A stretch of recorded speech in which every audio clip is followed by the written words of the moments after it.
Said Didu dari kelompok sakit hati sudah mulai kesal dikarenakan masyarakat Indonesia sudah tidak peduli dengan mereka, padahal mereka adalah tokoh-tokoh nasional di dalam rangka barisan sakit hati. Dan inilah curhatan Said Didu, sekarang sudah tidak diminati oleh warga Indonesia. Kelihatannya rakyat sudah apakah meninggalkan kita atau menganggap kita sudah tidak ada gunanya. Itu yang perlu kita pikirkan, karena tidak menarik lagi. Biasanya kalau kayak gini sampai 5.000 yang nonton, sampai ini jauh sekali. Padahal yang bicara tokoh-tokoh semua, dan tokoh-tokoh level tinggi, FTA. Nah, perlu kita evaluasi apa yang terjadi di dalam ruangan ini dan apa yang terjadi di luar. Itu menurut saya evaluasi kita bersama. Kalau ini berlanjut cara begini, maka mungkin juga tadi saya sudah mulai, kok seakan-akan tuntutan kepada Jokowi sudah hilang.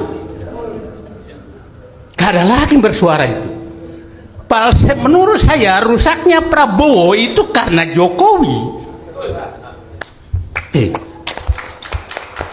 Tapi kenapa sudah nggak ada yang berani menyalahkan Jokowi dari pembicara tadi? Enggak lah, kecuali nanti mungkin nih. Kan begini, kita biasanya kalau pembicara yang paling kita takuti itu yang pertama keluar. Oke? Saya bilang 3 kelompok oposisi di Indonesia itu: 1 Habib Rizik, 2 kami, tambah kali FTA, terus tambah siapa lagi? Ada ya, itu Petis 100 dan enak. Itu semua pendukung Prabowo. Ya. Dan semua anti Jokowi. Mereka beroposisi, seakan-akan beroposisi, dan tidak ada di antara 3 kelompok ini beroposisi ke Prabowo. Tidak ada. Dia hanya beroposisi pada saat Prabowo menyatu dengan Jokowi. Iya kan, Pak? Nah, kenapa kita sekarang berupaya menyatukan Prabowo dengan Fufu Papa? Kenapa kita sekarang berupaya menghilangkan kesalahan Jokowi demi Prabowo? Saya punya hipotesa, negara tidak akan pernah selamat selama Prabowo tidak lepas dari Jokowi. Itu hipotesa pribadi saya, Pak. Kalau Bapak sudah tidak mau bergerak itu, maka jangan harap Prabowo bisa menyelesaikan negeri. Itu, mohon maaf kalau suara saya tinggi karena saya melihat kok menghilang itu. Nah, jadi agenda kita, mungkin cuma Said Didu kali ya, adalah bagaimana menyingkirkan virus-virus Jokowi di diri Prabowo. Itu agenda kita. Ya. Selama Bapak mau maklumi itu, lupakan semua perjuangan ini. Negeri ini akan rusak. Itu, Pak. Jadi menurut saya, fokuskan dulu lah 100 ini ke depan, 100 hari ke depan, atau 1 hari ke depan, bersihkan detoksifikasi Prabowo. Ya, Dokter Tiba ya. Detoksifikasi. Ya, itulah tadi Said Didu yang begitu sangat resah dan gelisah dikarenakan pengikut daripada Sengkuni atau barisan sakit hati sudah mulai sadar dan sudah mulai meninggalkan mereka.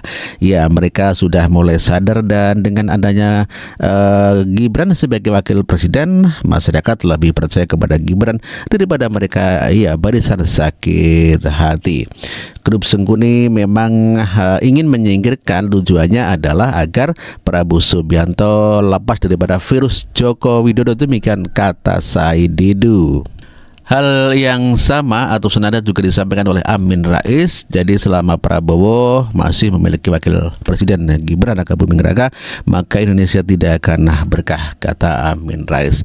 Hal senada juga disampaikan oleh tadi Said Didu. Coba kita dengarkan sama-sama pernyataan Amin Rais terkait daripada Indonesia tidak akan berkah bila masih ada wakil presiden Gibran Rakabuming Raka. Sampai kepada Pak Prabowo, selama Gibran masih nongkrong sebagai wapres, sampai kapanpun tidak pernah dapat berkah dari Allah SWT. Hanya akan menimbulkan petaka lebih lama lagi, ya. Nah, jadi kita minta atas nama kita semua, tolong diperhatikan Pak Prabowo. Jadi kalau bisa 3 bulan setelah ini itu segera diganti. Lupakan. Itulah tadi pernyataan Amin Rais yang meminta Prabowo Subianto agar segera Gibran diganti, ya. Mungkin diganti dengan Amin Rais begitu, ya. Namun demikian, tindakan dan ucapan Amin Rais ini mendapatkan penentangan dari warga masyarakat. Jangan dengerin orang ini. Dia tidak punya pengaruh apa-apa buat negara ini. Nggak ada faedahnya dengerin orang ini. Dia punya politik dendam, sakit hati. Kalau Gibran gak punya keberkahan, gak mungkin dia jadi wakil presiden. Lu paham gak? Lu sebenarnya ngerti agama tapi gak lu pakai, ya. Segala sesuatu yang diberkahin oleh Allah Subhanahu wa Ta'ala pasti dinaikkan derajatnya. Walaupun dia dihina, dicaci, dimaki, tapi Tuhan tahu kejujuran dan amanah dia untuk rakyat. Makanya dia dinaikin derajatnya, punya keberkahan. Bukan kayak lu sana sini kayak gembel politik, nggak dikasih berkah. Sebagai wapres sampai kapanpun.